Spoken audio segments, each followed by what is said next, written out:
Hello everyone, Namaskar and welcome to a new video. কি খবৰ আপোনালোকৰ? আজি ওলাইছো ট্ৰেকিং কৰিবৰ কাৰণে। যেতিয়া দুটাকে ঘৰৰ ওচৰতে ট্ৰেকিং প্লেস আছে, তেতিয়া হলে বেলেগত কিয় যাব লাগে? Am I right guys? Life में सब कुछ करना सही है, ट्रैकिंग भी, है ना? So come on and let's hiking up the hill. এই পাহাৰখনৰ নাম হৈছে দাউধাৰা পাহাৰ। সৰু সুৰা ট্ৰেকিং কৰিবৰ কাৰণে this place is একদম must वाली place है। আপোনালোকে যদি আহিব বিচাৰে তেতিয়া হলে ফাৰ্স্ট আপোনালোকে বিৰগুছি কাৰ্বি দেহাল থানখনলৈ আহি যাব। মই এয়া থানখন দেখুৱাই দিছো। ইয়াৰ কাষেৰে এই ৰাস্তাটোৰে আমি যাবগৈ লাগিব। এয়া আমি পকি ৰাস্তাৰে গৈ আছো, অলপ দূৰ গৈ আমি কেঁচা ৰাস্তা পালো। এদৰে আগবাঢ়ি আছো আৰু অলপ দূৰ দেন আমি আমাৰ বেস পইণ্টটো পাম, যৰ পৰা আমাৰ আজিৰ লোকেল ট্ৰেকিং ষ্টাৰ্ট होने वाली है। Are you excited guys? Yes, चलो फिर। এয়া পাই গলো আমাৰ বেস পইণ্টটো। কাষতে বহুত মানুহৰ ঘৰ আছে। सो डरने का नहीं, सिर्फ स्टाइल में चलने का।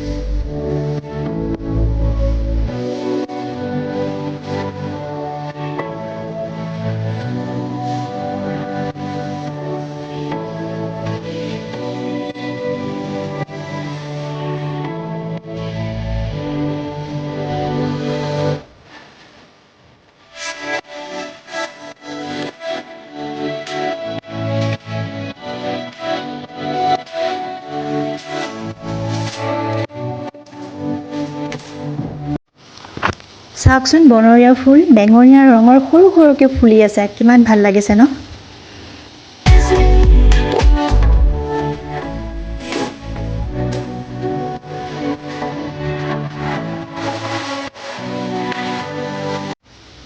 আৰু আছে এয়া হোৱাইট এণ্ড য়েলো আছে, লগতে দুটা দুটা ৰঙৰ ফুল। ৱাও, এইখিনি বেলি ফুলৰ সৰু সৰু পোৱালি ফুল। ডোন্ট লাভ, এনে ধেমালিতে কৈছো। হাবিত কিন্তু ইয়াৰ নিজস্ব সাউণ্ড এটা থাকে নহয়নে? শুনিছেনে? কিবা এটা বিজি নইজ, কিন্তু এইটো অনবৰতে থাকে। কি বাৰু? বতাহ এণ্ড গছৰ পাতৰ সাউণ্ড নেকি? নে ইনচেক্টছ হয়? যি এনেকুৱা সাউণ্ড ওলাই থাকে, কমেণ্ট কৰিব হা।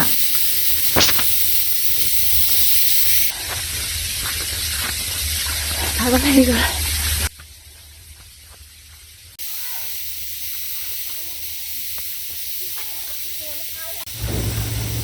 গাইজ, আমি পাই গ'লো mid point of the hill.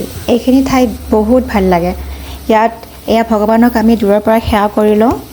এইখিনি ঠাইত বছৰি গণেশ পূজাৰ দিনাখন লোকেল মানুহখিনিয়ে ধুমধামেৰে পূজা কৰে। চ' ঠাইখিনি একদম উৎসৱমুখৰ হৈ পৰে সেইদিনাখন, আৰু বিৰাট ভাল লাগে। আৰু ইয়াৰ অকণমান আগত ইয়াতো ভগৱান শিৱ বাবাৰ শিৱলিংগ আছে, এয়া সেৱা কৰিব পাৰে। মই সেৱা কৰি ল'লোঁ। Let me show' you around. ইয়াত এটা সৰুকৈ মন্দিৰো আছে। পূজাৰ দিনাখন ইয়াত বহুত মানুহ গোট খায়, আৰু পিকনিক ছিজনত পিকনিক কৰিবলৈও ইয়াত বহুত মানুহ আহে। চাৰিওফালে সেউজীয়া গছ পাতবোৰ আৰু বহি ৰেষ্ট কৰিব পৰাকৈ এই শিলবোৰো আছে। মই ইয়াত কেইজনমান মানুহকো লগ পালোঁ। কিছুমানে বনৰীয়া শাক চব্জি বিচাৰি আহিছে, আৰু কিছুমানে পানী ঠিক কৰিব আহিছে। পানী ঠিক কৰিব আহিছে মিন্স, ৰ'ব মই অকণমান দেৰিকৈ কৈ আছোঁ।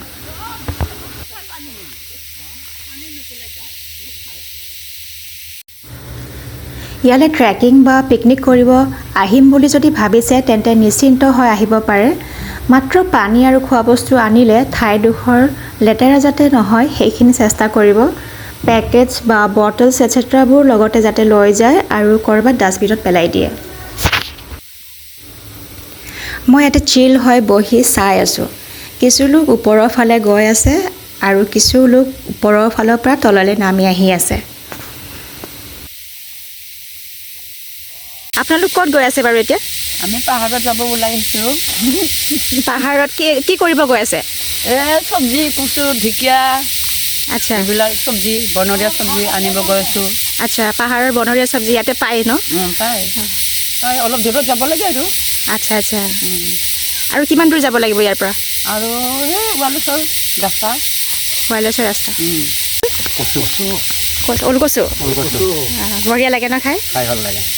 বহুত আছে নেকি পাহাৰত আগত? আছে। আচ্ছা আচ্ছা, ঠিক আছে। মোৰ দৰে নেচাৰৰ লগত টাইম স্পেণ্ড কৰিব যাৰ ভাল লাগে, most welcome to this place. But এটা কথা, হৰ এক সিক্কে কে দো পেহলু হোতে हैं, है ना? ইয়ালৈ আহিলে you don't get any network in your phone. Airtel হয়তো পাব পাৰে, ন' আইডিয়া, বাট মোৰ যি একেবাৰে কাম কৰি থকা নাই এতিয়া। চ' ইনষ্টাগ্ৰাম বা FB ইউজাৰ্ছসকলে ৰিলছ বা ষ্টৰিজ কৰিব নোৱাৰি অলপ ডিছএপইণ্ট হ'ব পাৰে। বাকী it is a very nice and serene place to spend a day with. I am recommending for you guys really, it's a nice place.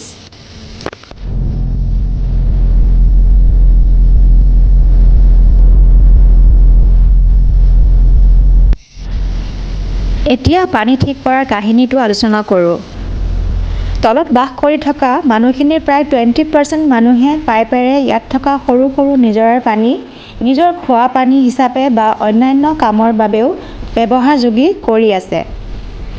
ব'লক মই পানীৰ চ'ৰ্চবোৰ দেখুৱাই আছোঁ।